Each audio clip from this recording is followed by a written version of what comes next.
CBSE words में आपका स्वागत है। तो आज की इस वीडियो में हम क्लास 10 साइंस का 6 चैप्टर जिसका नाम है लाइफ प्रोसेसेस, इसका जो टॉपिक है न्यूट्रिशन, उसके जितने भी इंपॉर्टेंट क्वेश्चन हैं जो भी एग्जाम में बन सकते हैं वो सारे इस वीडियो में डिस्कस करेंगे। तो अगर आपने चैप्टर अच्छे से पढ़ा है तो एक तरह से रिवीजन हो जाएगा, और अगर बिल्कुल भी नहीं पढ़ा तो कम से कम इसको अगर देख लोगे, सारे क्वेश्चन कर लोगे, तो शायद ही कोई क्वेश्चन होगा जो बाहर से आ जाए। सब कुछ इसी में कवर हो जाएगा। तो हम स्टार्ट करते हैं। पहला क्वेश्चन हमारे सामने है, the process of digestion of food in humans begins in. तो इंसानों के अंदर जो डाइजेशन का प्रोसेस है वो स्टार्ट कहाँ से होता है? तो सबसे पहली चीज़ होती है फूड को अपनी बॉडी में ले जाना। उसके लिए आप मुंह से खाते हो, तो सबसे पहला हिस्सा क्या हो गया? माउथ हो गया। तो क्या माउथ में डाइजेशन होता है? बिल्कुल होता है। माउथ के अंदर जो स्टार्च है वो शुगर में कन्वर्ट होता है। तो पहला डाइजेशन यहाँ होता है। डाइजेशन मतलब कॉम्प्लेक्स फूड है वो सिंपल में कन्वर्ट होगा, तो वो डाइजेशन प्रोसेस कहलाएगा। तो इसका सी वाला ऑप्शन सही होगा। अब second question, if salivary amylase is lacking in saliva. Saliva के अंदर एक एंजाइम प्रेजेंट होता है, इसका नाम होता है सलाइवरी अमाइलेज। उसकी अगर कमी हो जाए तो पूछ रहा है which of the following event in the mouth cavity will be affected. तो माउथ के अंदर कौन सी ऐसी एक्टिविटी है जिसपे इस बात का असर पड़ेगा? तो जैसा कि आप जानते हो, मैंने पढ़ा है कि सलाइवा कहाँ से निकलता है? सलाइवरी ग्लैंड्स के अंदर, जो कि आपके माउथ की कैविटी के अंदर होता है, यहीं पर रिलीज होता है ये। तो सलाइवा के अंदर सलाइवरी अमाइलेज होता है। इनका काम क्या होता है ये हमको पता चल जाए तो फिर हम बता सकते हैं कि अगर ये चीज़ कम है तो जो इनका काम होगा वो भी इफेक्ट पड़ेगा, वो भी कम हो पाएगा। तो सलाइवरी अमाइलेज का काम होता है जो आपका स्टार्च है उसका ब्रेक डाउन करके शुगर में कन्वर्ट कर दे। तो अगर सलाइवरी अमाइलेज कम होगा तो इस ब्रेक डाउन पर असर पड़ेगा। तो इसका बी वाला ऑप्शन सही होगा, क्योंकि स्टार्च का ब्रेक डाउन जो शुगर में होना है इस पर इफेक्ट पड़ेगा। तो ये क्वेश्चन 2010 में आया था। कुछ के ईयर मैंने लिख दिए हैं, कुछ के ईयर नहीं लिखे हैं, ठीक है। तो ज़्यादातर यहाँ पर प्रीवियस ईयर के ही क्वेश्चन है, और ऐसे भी क्वेश्चन है जो एग्जाम में आ सकते हैं आगे। थर्ड क्वेश्चन है, which of the following has the longest small intestine. तो किनकी जो स्मॉल इंटेस्टाइन है वो सबसे लंबी होती है? पहले हम कार्निवोर्स की बात कर लें तो ये मीट खाने वाले होते हैं और मीट को डाइजेस्ट करना आसान होता है, तो इनकी इंटेस्टाइन छोटी ही रहती है। चलिए हार्बीवोर्स की हम बात कर लेते हैं। तो ये क्या करते हैं? आपके ग्रासेस वगैरह खाते हैं, तो ग्रासेस के अंदर आपके सेलुलोज प्रेजेंट होते हैं, जैसा कि हम चैप्टर में पढ़ चुके हैं। तो उसको डाइजेस्ट करने में थोड़ा टाइम लगता है, आसान नहीं होता डाइजेस्ट करना, इसीलिए इनकी इंटेस्टाइन क्या होती है? लंबी होती है। ओमनीवोर्स ये दोनों तरीके से होते हैं, यानी प्लांट्स वगैरह भी और मीट वगैरह भी खाते हैं, तो इनकी एक तरह से एवरेज ही होती है। बाकी ऑटोट्रॉफ्स के अंदर तो इंटेस्टाइन होती ही नहीं। तो सबसे बड़ी किसकी होगी? हार्बीवोर्स की। और रीज़न भी आप याद रख सकते हो, क्योंकि ये जो ग्रासेस वगैरह खाते हैं उसके अंदर सेल्यूलोज प्रेजेंट होता है और उसे डाइजेस्ट होने में टाइम लगता है। फोर्थ क्वेश्चन है, in human digestive system bile is secreted by. यानी जो बाइल है वो कहाँ से निकलता है, कहाँ से प्रोड्यूस होता है? तो ये प्रोड्यूस होता है आपके लीवर से, ठीक है। आपका ये लीवर हो गया, और इस लीवर के अंदर ही आपका क्या होता है? गाल ब्लेडर होता है, ठीक है ये। और ये ऐसे बाहर निकला होता है, और यहाँ से आपका जो बाइल डक्ट है उससे होते हुए ये बाहर की तरफ निकलता है। तो ये रेड कलर से मैंने जो शो किया है आपका लीवर है, और ये ब्लू कलर से जो मैंने बनाया है ये अंदर की तरफ ये आपका गाल ब्लेडर है। तो यहीं पर गाल ब्लेडर के अंदर ये स्टोर रहता है। लेकिन हमसे सिर्फ पूछा है कि कहाँ से सिक्रीट होता है, कहाँ से निकलता है, प्रोड्यूस होता है, तो वो पार्ट आपका लीवर हो गया। फिफ्थ क्वेश्चन है, the autotrophic mode of nutrition requires. तो ऑटोट्रॉफिक मोड ऑफ न्यूट्रिशन जो कि प्लांट्स वगैरह यूज़ करते हैं उसमें किस बात की रिक्वायरमेंट होती है? पहला है कार्बन डाइऑक्साइड और वाटर। हाँ बिल्कुल, इन्हीं का तो रिएक्शन होता है। क्लोरोफिल बिल्कुल प्रेजेंट होना चाहिए, जो क्लोरोप्लास्ट है उसके अंदर, प्लांट्स का जो क्लोरोप्लास्ट है उसके अंदर क्लोरोफिल प्रेजेंट होना चाहिए। और ये क्या होता है? ग्रीन कलर का पिगमेंट होता है, और सनलाइट के प्रेजेंट होने की ज़रूरत है। तो तीनों ऑप्शन इसके सही है, इसका मतलब डी वाला होगा, ऑल ऑफ द अबव। अब सिक्स क्वेश्चन है, the process of digestion in humans is completed in.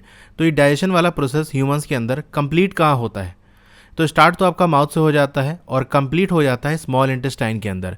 यहीं पर कंप्लीट हो जाता है, और यहाँ पर इसी इंटेस्टाइन की जो स्मॉल इंटेस्टाइन है इसकी वॉल्स में विली प्रेजेंट रहती है ऐसे ऐसे, तो इसी में जाकर ये एब्जॉर्ब हो जाता है। तो यहीं पर ये पूरा प्रोसेस कंप्लीट होता है। सेवंथ क्वेश्चन है, the correct order of the steps occurs in the nutrition in animals. तो न्यूट्रिशन को अगर स्टेप वाइज हम डिवाइड करें तो क्या क्या स्टेप होते हैं, कौन सा पहले होता है, उसके बाद कौन सा, फिर लास्ट में कौन सा होता है, तो सही ऑर्डर में आपको बताना है। तो ये प्रोसेस होता ऐसे है कि सबसे पहले हम फूड बॉडी के अंदर ले जाते हैं, तो वो प्रोसेस होता है इंजेशन, ठीक है, बॉडी के अंदर इन हो रहा है। उसके बाद जो भी फूड हम खाते हैं वो कॉम्प्लेक्स सब्सटेंस होता है इन जनरल, तो उस कॉम्प्लेक्स सब्सटेंस का ब्रेकडाउन बहुत ज़रूरी है कि वो सिंपल फूड में कन्वर्ट हो जाए। तो ये प्रोसेस आपका डाइजेशन हो गया। उसके बाद क्या हो जाएगा, जो डाइजेस्टेड फूड है वो आपके जो स्मॉल इंटेस्टाइन है वहाँ पर एब्जॉर्ब होगा। ठीक है, जैसे कि हम डिस्कस कर चुके हैं, वेली प्रेजेंट होती है वहीं एब्जॉर्ब हो जाता है। तो ये एब्जॉर्प्शन वाला प्रोसेस हो गया। एब्जॉर्ब होने के बाद जब वो सेल के अंदर जाएगा तो सेल के अंदर जो पुराने टिश्यूज़ हैं, ब्रेकडाउन है, उसको रिपेयर करना, नए टिश्यूज़ बनाना, एनर्जी की सप्लाई, सब के लिए जो काम आता है वो एसिमिलेशन हो गया। और उसके बाद बॉडी से निकलेगा, एग्जिट करेगा, इजेक्ट हो जाएगा जो वेस्ट मटेरियल है जो एब्जॉर्ब नहीं हो पाया, तो वो आपका ईजेशन हो गया। ठीक है, तो इसी ऑर्डर को आप देख लो कहाँ पर है। तो ये ए वाला नहीं होगा, बी वाला एब्जॉर्प्शन ये नहीं होगा, सी इंजेशन, डाइजेशन, एब्जॉर्प्शन, हाँ ये सी वाला ऑप्शन सही होगा। ठीक है, 8th क्वेश्चन है, in human digestive system the enzyme pepsin and trypsin are secreted respectively by. तो जो आपका एंजाइम पेप्सिन है वो कहाँ से निकलता है और ट्रिप्सिन कहाँ से निकलता है, ये आपको बताना है इसी ऑर्डर में। यानी पेप्सिन कहाँ निकलता है वो पहले और ट्रिप्सिन कहाँ से निकलता है उसको बाद में बताना है। तो पेप्सिन कहाँ निकलता है, आपके स्टमक के अंदर, और ट्रिप्सिन आपका कहाँ निकलता है, पैनक्रियाज के अंदर। ठीक है, तो इसका कौन सा ऑप्शन होगा, स्टमक, ये डी वाला ऑप्शन इसका सही होगा। अब 9th क्वेश्चन है, which of the following is correct statement regarding bile. तो बाइल के बारे में कौन सा स्टेटमेंट सही है इसमें बताना है। तो यहाँ पर पूछा क्या है, स्टेटमेंट सारा जो रिलेटेड है आप देख सकते हो, सिक्रीट होना यानी कहाँ से प्रोड्यूस हो रहा है, निकल कहाँ से रहा है, और स्टोर कहाँ हो रहा है, ये दो चीज़ों के बारे में बात हो रही है। तो जैसा कि मैं पढ़ा चुका हूँ कि सिक्रीट होता है आपके लीवर से और स्टोर होता है आपके गाल ब्लेडर के अंदर। ठीक है, तो देख लो कौन सा ऑप्शन सही है। सिक्रीट होगा लीवर से, ये हो गया, और स्टोर होगा गाल ब्लेडर के अंदर, तो डी वाला इसका ऑप्शन सही होगा। Where are protein first digested in alimentary canal. तो प्रोटीन का जो पहला डाइजेशन होता है एलिमेंट्री कैनाल के अंदर वो कहाँ होता है, आपका स्टमक में होता है, तो इसका डी वाला ऑप्शन सही होगा। 11th क्वेश्चन है, the inner lining of stomach is protected by which of the following from the harmful effect of hydrochloric acid. तो जैसा कि मैंने पढ़ा है कि स्टमक के अंदर आपके हाइड्रोक्लोरिक एसिड निकलता है और उसका पीएच काफ़ी कम होता है, यानी बहुत ज़्यादा एसिडिक नेचर होता है, और वो आपके स्टमक की जो वॉल होती है, अंदर की जो लाइनिंग होती है, उसके कांटेक्ट में अगर आ गया तो उस लाइनिंग को करोड कर सकता है, उसे जला सकता है। इसके लिए केमिकल स्टमक के अंदर ही निकलता है जो उसे HCl से बचाता है, यानी जो इंटरनल लाइनिंग है स्टमक की उसको। तो वो सब्सटेंस क्या है, क्या पेप्सिन है, म्यूकस है, सलाइवा है या बाइल है। तो इसका बी वाला ऑप्शन सही होगा, म्यूकस है। तो जैसे आपकी स्टमक की ये वॉल है ना, तो यहीं पर ऐसे अंदर ये म्यूकस लग जाएगा जिससे HCl इसके कांटेक्ट में नहीं आ पाएगा। 12th क्वेश्चन है, which part of alimentary canal receives bile from the liver.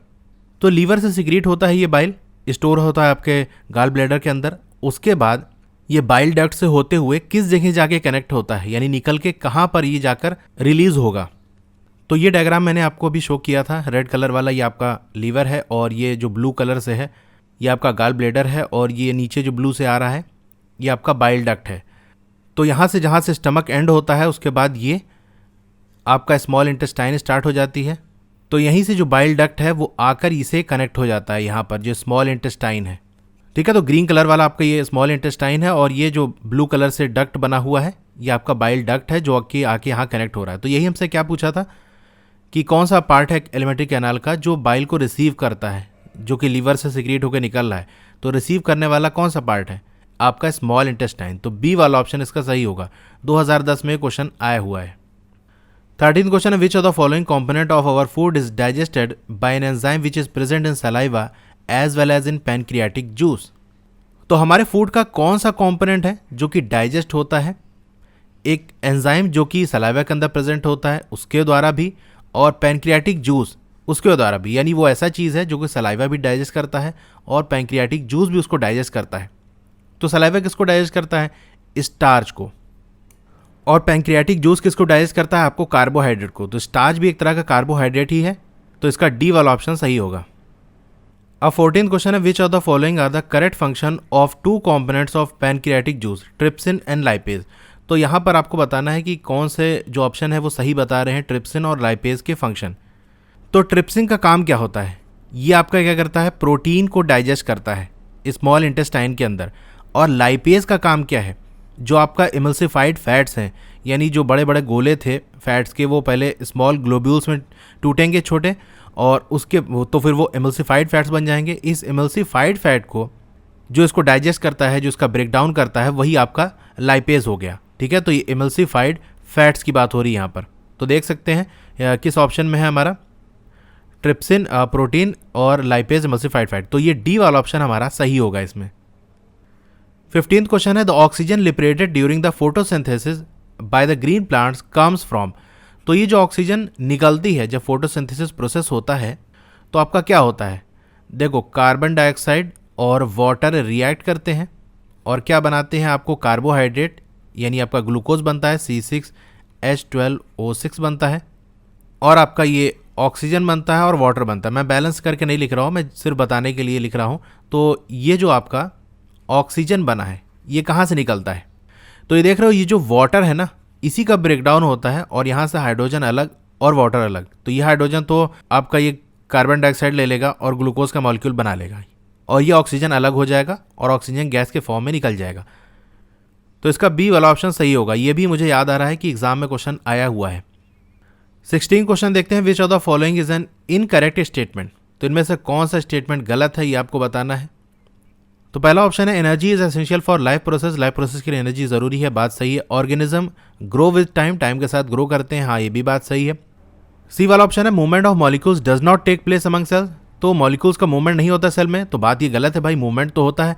Molecular movement अगर नहीं होगा तो कोई लिविंग ऑर्गेनिज्म एग्जिस्ट नहीं कर सकता, साफ साफ एनसीईआरटी में हमने देखा था। तो ये वाला ऑप्शन गलत होगा। बाकी डी वाला भी देख लो, organism must repair and maintain their body. तो रिपेयरमेंट जरूरत है, कुछ ना कुछ प्रॉब्लम तो आती रहती है, ठीक है, और मेंटेनेंस की भी जरूरत पड़ती है। तो इसमें सी वाला ऑप्शन गलत है। 17 क्वेश्चन है द इंटरनल एनर्जी, जिसे हम सेलुलर एनर्जी भी कहते हैं, रिजर्व इन ऑटोट्रॉफ्स। तो ऑटोट्रॉफ्स के अंदर यानी जो प्लांट्स वगैरह हैं उनके अंदर जो एनर्जी स्टोर रहती है, एक तो एनर्जी जो इस्तेमाल हो गई, जो स्टोर होती है वो किस फॉर्म में होती है, प्रोटीन के फॉर्म में, फैटी एसिड, ग्लाइकोजन या स्टार्च। तो इसका डी वाला ऑप्शन सही होगा, स्टार्च। अच्छा, ग्लाइकोजन किसके फॉर्म में, ये ह्यूमंस की अगर हम बात कर लें तो ह्यूमंस के अंदर ये ग्लाइकोजन के फॉर्म में स्टोर रहती है। बाकी हमसे ऑटोट्रॉफ्स के बारे में पूछा है तो स्टार्च के फॉर्म में स्टोर रहती है। 18 क्वेश्चन है which of the following event does not occurs in photosynthesis. तो फोटोसिंथेसिस के स्टेप्स आपके बुक में दिए हुए हैं, मैंने पढ़ाए हैं। तो इसमें से बताना है कि कौन सा स्टेप, कौन सा इवेंट फोटोसिंथेसिस के टाइम नहीं होता। ये भी एग्जाम में आया हुआ क्वेश्चन है। तो ए वाला ऑप्शन देखते हैं, conversion of light energy into chemical energy. तो ये होता है, ठीक है। Reduction of carbon dioxide to carbohydrate, ये भी होता है। आपका जो CO2 है वही जाकर क्या बन जाता है, C6H12O6 ये बन जाता है। तो इसका बी वाला ऑप्शन भी सही होगा। Oxidation of carbon to carbon dioxide, तो भाई कार्बन डाइऑक्साइड नहीं बनता, बल्कि पहले कार्बन डाइऑक्साइड रहता है, उसके बाद ये कार्बोहाइड्रेट बनता है। तो ये वाला ऑप्शन गलत होगा, सी वाला ऑप्शन गलत होगा। यानी हमसे यही बताना था ना कौन सा इवेंट नहीं होता, तो ये सी वाला ऑप्शन इसका सही होगा कि ये स्टेप नहीं होता, ये स्टेप गलत है। बाकी absorption of light energy by chlorophyll, तो ये बात सही है।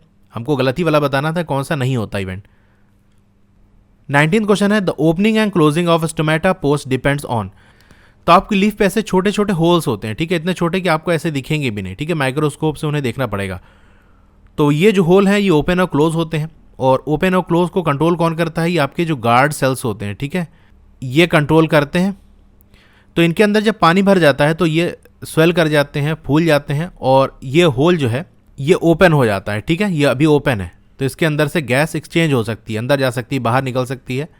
लेकिन अगर इसके अंदर से पानी निकल जाए तो ये बिल्कुल सिकुड़ जाएंगे। तो मैंने कार्टून के फॉर्म में चैप्टर पढ़ाया था, तो इसको पूरा दिखाया था कि इसे कैसे याद रख सकते हो। तो ये पूरा ऐसे बंद सा हो जाएगा और इसके अंदर फिर एक्सचेंज नहीं हो पाएगी जब इससे पानी निकल जाता है। तो किस पे डिपेंड कर रहा है, water in the guard cell. Water आ गया तो फूल जाएगा, ओपन हो जाएगा, और वाटर निकल गया तो ये क्लोज हो जाएगा। बी ऑल ऑप्शन इसका सही होगा। 20th वाला क्वेश्चन देखते हैं, most of the plants absorb nitrogen in one of the following form. तो ज़्यादातर जो नाइट्रोजन एब्जॉर्ब करते हैं प्लांट्स वो किस फॉर्म में एब्जॉर्ब करते हैं, प्रोटीन, नहीं भाई प्रोटीन तो अलग चीज़ हो गई। बी वाला ऑप्शन देखते हैं, नाइट्रेट्स एंड नाइट्राइट्स, देखो इस फॉर्म में एब्जॉर्ब करते हैं, बात सही है, यूरिया के फॉर्म में भी करते हैं और एटमॉस्फेरिक नाइट्रोजन के फॉर्म में भी करते हैं। लेकिन हमसे पूछा है कि मोस्ट ऑफ द प्लांट, ज़्यादातर प्लांट किस फॉर्म में करते हैं, तो इसका बी वाला ऑप्शन सही होगा। ज़्यादातर प्लांट्स आपके नाइट्रेट्स और नाइट्राइट्स के फॉर्म में ही करते हैं। यूरिया के बहुत थोड़े अमाउंट में होता है, और अगर एटमॉस्फेरिक नाइट्रोजन की हम बात कर लें तो ये कुछ खास प्लांट में ही होता है, जिनकी जो प्लांट्स की रूट्स होती हैं उसके अंदर जो राइजोबियम बैक्टीरिया वगैरह पाए जाते हैं, तो वो नाइट्रोजन फिक्सेशन करके प्रोवाइड करते हैं। तो ये जो आपका पल्सेस दाल वगैरह होती है उन्हीं में जनरली होता है, ठीक है। तो हमसे ज़्यादातर पूछा है तो ये बी वाला ऑप्शन इसका सही होगा। 21st क्वेश्चन है the first enzyme to mix with food in the digestive tract is. तो डाइजेस्टिव ट्रैक्ट के बारे में मैंने बताया था कि आपके जो एलिमेंट्री कैनाल है और उसमें कुछ और ऑर्गन्स जो कि डाइजेशन में हेल्प करते हैं, जैसे आपका लीवर हो गया, पैनक्रियाज हो गया, इसको ऐड कर दें तो पूरा डाइजेस्टिव ट्रैक्ट कहलाता है। तो इस डाइजेस्टिव ट्रैक्ट में पहला एंजाइम जो फूड के साथ मिलता है वो क्या होता है? तो सबसे पहले फूड माउथ में इंटर करता है, तो माउथ में आपके सलाइवा रिलीज होता है, यानी आपकी जो थूक होती है, लार जो होती है, उसके अंदर सलाइवरी अमाइलेज प्रेजेंट होते हैं, वही फूड के साथ सबसे पहले मिक्स करते हैं। तो इसका सी वाला ऑप्शन सही होगा। ठीक है, अमाइलेज लिखा है, पूरा नाम सलाइवरी अमाइलेज होता है। अब 22nd क्वेश्चन है which of the following is correct statement. तो आपको ये 4 स्टेटमेंट लिखे हैं, आपको बताना है इनमें से सही कौन सा है। ए वाला स्टेटमेंट है heterotrophs synthesize their own food. क्या हेटेरोट्रॉप्स अपने से अपना खाना बनाते हैं? तो ये बात गलत है, ऐसा ऑटोट्रॉप्स करते हैं। हेटेरोट्रॉप्स तो दूसरों पे डिपेंड रहते हैं। बी वाला स्टेटमेंट है heterotrophs utilize solar energy for photosynthesis. तो फोटोसिंथेसिस वगैरह भी नहीं करते ये। Heterotrophs do not synthesize their own food. हाँ, तो ये बात सही है, अपने से अपना खाना नहीं बनाते ये। Heterotrophs are capable of converting carbon dioxide and water into carbohydrate. तो ऐसी बात भी नहीं है, ऑटोट्रॉप्स करते हैं, अब वो भी कार्बन डाइऑक्साइड को कार्बोहाइड्रेट्स में करते हैं, वाटर नहीं। 23rd क्वेश्चन है in which of the following groups of organisms the food material is broken down outside the body and then absorb. तो ऐसे कौन से ऑर्गेनिज्म हैं जो अपनी बॉडी के बाहर फूड का ब्रेक डाउन करते हैं? यानी फूड का ब्रेक डाउन होगा, सिंपल में कन्वर्ट होगा, पूरा फूड का जो डाइजेशन है वो उनकी बॉडी के बाहर होगा, और जब सिंपल फूड बन जाएगा तो एब्जॉर्ब कर लेंगे। जैसे हम अपनी बात करें ह्यूमंस की, तो हम लोग क्या करते हैं, पहले खाना खाते हैं, कॉम्प्लेक्स से फूड ले जाते हैं, फिर हमारे पेट के अंदर, यानी पूरा जो हमारा एलिमेंट्री कैनाल है उसकी बात करें तो वहाँ पर यह डाइजेशन का प्रोसेस होता है, हमारी बॉडी के अंदर होता है। लेकिन कुछ ऑर्गेनिज्म ऐसे होते हैं जो डाइजेशन बॉडी के बाहर करते हैं और फिर एब्जॉर्ब करते हैं। तो ऐसा मैंने पढ़ा है चैप्टर के अंदर भी। वो कौन होते हैं? आपके फंजाई होते हैं, इसमें आपके यीस्ट आ गए, मशरूम आ गए और ब्रेड मोल्ड आ गए। ठीक है, तो इसका बी वाला ऑप्शन सही होगा। जैसे ये ऑर्गेनिजम्स है तो ये अपनी बॉडी के बाहर ही फूड का डाइजेशन कर लेंगे, जो सिंपल फूड बन जाएगा तो इसे एब्जॉर्ब कर लेंगे। 24th क्वेश्चन है which of the following is the correct sequence of parts as they occur in the human alimentary canal. तो आपका जो ह्यूमन एलिमेंट्री कैनाल है उसके अंदर जो पार्ट्स लगे हुए हैं, तो सीरियल ऑर्डर में आपको बताना है जिस ऑर्डर में फूड चलते हुए जाता है। तो एक रफ से अगर मैं डायग्राम ड्रॉ करूं तो ये आपका माउथ हो गया, उसके बाद एसोफेगस आ जाएगा यहाँ पर एक ट्यूब जैसा, और उसके बाद ये जाकर कहाँ कनेक्टेड रहता है? आपके स्टमक में। ठीक है, ये स्टमक हो गया। उसके बाद स्टमक के बाद अगला पार्ट आपका स्मॉल इंटेस्टाइन आता है। ठीक है, ये पतली होती है लेकिन ये लंबी होती है। ठीक है, ऐसे कॉइल जैसा ये बना होगा। उसके बाद ये जाकर कहाँ कनेक्ट रहता है? आपकी जो लार्ज इंटेस्टाइन है, और लार्ज इंटेस्टाइन ऐसे जाकर यहाँ पर आकर नीचे एनस पर एंड हो जाती है। ठीक है, तो आपका ये माउथ से लेके एनस तक का ये जो पूरा ट्रैक्ट है ये आपका एलिमेंट्री कैनाल है। तो पहला पार्ट आपका कौन सा हो गया? माउथ हो गया, उसके बाद एसोफेगस हो गया, फिर आपका स्टमक हो गया, स्टमक के बाद आपका ये स्मॉल इंटेस्टाइन हो गया, और ये ग्रीन वाली लार्ज इंटेस्टाइन हो गया। तो देख लो कौन सा ऑर्डर सही है इसमें। माउथ के बाद एसोफेगस, बी वाला स्टमक, लार्ज ये गलत हो जाएगा। हाँ, डी वाला इसका ऑप्शन सही होगा। Mouth, oesophagus, stomach, small intestine and then large intestine. 25th question है सूडोपोडिया आर। तो सूडोपोडिया क्या है ये? तो जैसा कि आपने बुक में भी देखा होगा, मैंने पढ़ाया भी है कि आपका जो अमीबा होता है वो फूड किस तरह से अपना लेता है। जैसे इसका ये स्ट्रक्चर है और इसे यहाँ पर फूड पार्टिकल दिखा, तो क्या करेगा, जहाँ इसे फूड दिखेगा वहीं पास ये अपने शेप को थोड़ा सा चेंज कर लेगा। चेंज ऐसे करेगा कि इसका जो सरफेस है थोड़ा सा ये ऐसे आगे की तरफ बढ़ेगी, और ये इस तरह से, इसी तरह ये नीचे साइड में इस तरह से बनाएगी। तो यही जो आप देख सकते हो फिंगर जैसा या आम जैसा, यानी हाथ जैसा भी देख सकते हो, तो यही आपका क्या होता है? सूडोपोडिया। ठीक है, ये दोनों, और इसी को इस तरह से ऐसे पूरा सर्किल कर लेते हैं और उसके बाद फूड का डाइजेशन करके उसे एब्जॉर्ब कर लेते हैं। तो हमसे यही पूछा था कि ये होते क्या है? Small hair like structure present in unicellular organism. तो ये बात नहीं है, गलत है, क्योंकि हेयर लाइक जो स्ट्रक्चर होते हैं वो आपका सीलिया होता है। बी वाला है temporary arm like projection of an eukaryotic cell membrane.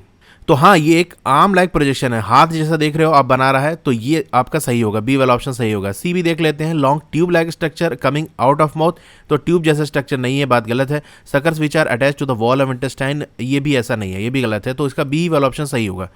ये आर्म जैसा, हाथ जैसा ही बनाते हैं, उसे हम सूडोपोडिया कहते हैं। तो ये क्वेश्चन सीबीएसई 2020 के बोर्ड एग्जाम में आया हुआ था। 26 क्वेश्चन है, choose the function of the pancreatic juice from the following.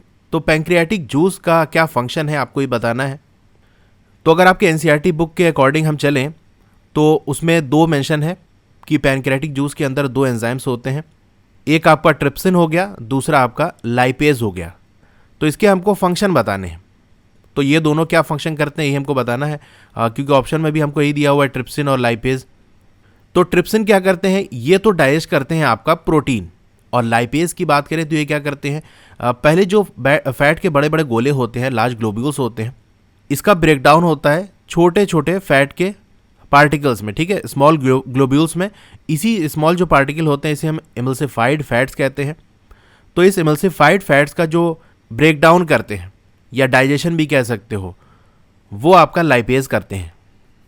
तो इसका ऑप्शन कौन सा सही होगा, डी वाला ऑप्शन सही होगा। ट्रिप्सिन का काम क्या है, ये प्रोटीन को डाइजेस्ट करता है, और लाइपेज क्या करता है, ब्रेकडाउन करता है, या डाइजेशन हम कह सकते हैं। जो स्मॉल पार्टिकल्स बन चुके हैं फैट के, यानी एमल्सिफाइड जो फैट्स ड्रॉपलेट्स हैं, उसका डाइजेशन करते हैं। 27 क्वेश्चन है, most of the digestion and absorption of the food take place in the. अब ज़्यादातर जो डाइजेशन का प्रोसेस है वो कहाँ होता है, और साथ में आपको एब्जॉर्प्शन भी दिया हुआ है। तो फूड के एब्जॉर्प्शन की बात करें तो वो एक ही जगह होता है, आपका स्मॉल इंटेस्टाइन में। बाकी वाटर का एब्जॉर्प्शन जो होता है वो लार्ज इंटेस्टाइन में भी हो जाता है, लेकिन यहाँ पर दोनों चीज़ मेंशन है, तो एब्जॉर्प्शन से ही आप आंसर बता सकते थे। लेकिन इन केस अगर आपसे सिर्फ यही लिखा होता कि most of the digestion of the food take place in the, ज़्यादातर जो डाइजेशन है फूड का वो कहाँ होता है, तो उसके लिए भी आपको स्मॉल इंटेस्टाइन ही कहना है, क्योंकि स्मॉल इंटेस्टाइन क्या है, it is a site of complete digestion of carbohydrate, proteins and fats. तो पूरी तरह से डाइजेशन जो है कार्बोहाइड्रेट्स, फैट्स और प्रोटीन का, वो यहीं पर होता है। तो ज़्यादातर डाइजेशन भी हम यही कह सकते हैं कि स्मॉल इंटेस्टाइन में होगा, तो इसका ए वाला ऑप्शन सही होगा। ओके, तो आज के लिए बस यहीं तक क्वेश्चन है, और आगे जो इंपॉर्टेंट क्वेश्चन है मैं मेंशन करता जाऊंगा, तो उसे भी बनाता जाऊंगा। अब ये सारी वीडियोस मैं प्लेलिस्ट में ऐड कर दूंगा। जैसे ये साइंस है तो उसको मैंने 3 हिस्सों में बांट दिया है, फिज़िक्स, केमिस्ट्री और बायोलॉजी, तो इसकी अलग अलग प्लेलिस्ट मिल जाएगी। तो ये हमारा बायोलॉजी वाला सेक्शन है, तो ये बायोलॉजी वाली प्लेलिस्ट के अंदर ऐड हो जाएगी। अब प्लेलिस्ट आपको कहाँ से मिलेगी उसकी हम बात कर लेते हैं। वीडियो के नीचे राइट साइड कॉर्नर में एक एरो दी होगी, उस पर क्लिक करोगे तो डिस्क्रिप्शन ओपन हो जाएगा। डिस्क्रिप्शन में सारे प्लेलिस्ट के लिंक दिए हुए हैं, तो वहाँ से भी आप प्लेलिस्ट देख सकते हो। मेरा टेलीग्राम ग्रुप है, आप उसे भी ज्वाइन कर लो, फेसबुक पेज है उसे भी लाइक कर लो, सबका लिंक आपको डिस्क्रिप्शन में मिल जाएगा। तो आपको ये वीडियो कैसी लगी कमेंट करके ज़रूर बताइए, अच्छी लगी हो तो लाइक करिए, और चैनल पर नए हैं तो सब्सक्राइब कर लीजिए, और उसके बगल में एक बेल का आइकन होगा, उसको दबा के ऑल पे क्लिक कर देंगे तो जब भी नई वीडियो आएगी आपको मैसेज आ जाएगा। ओके, तो फिर मिलते हैं अगली वीडियो में। Thank you.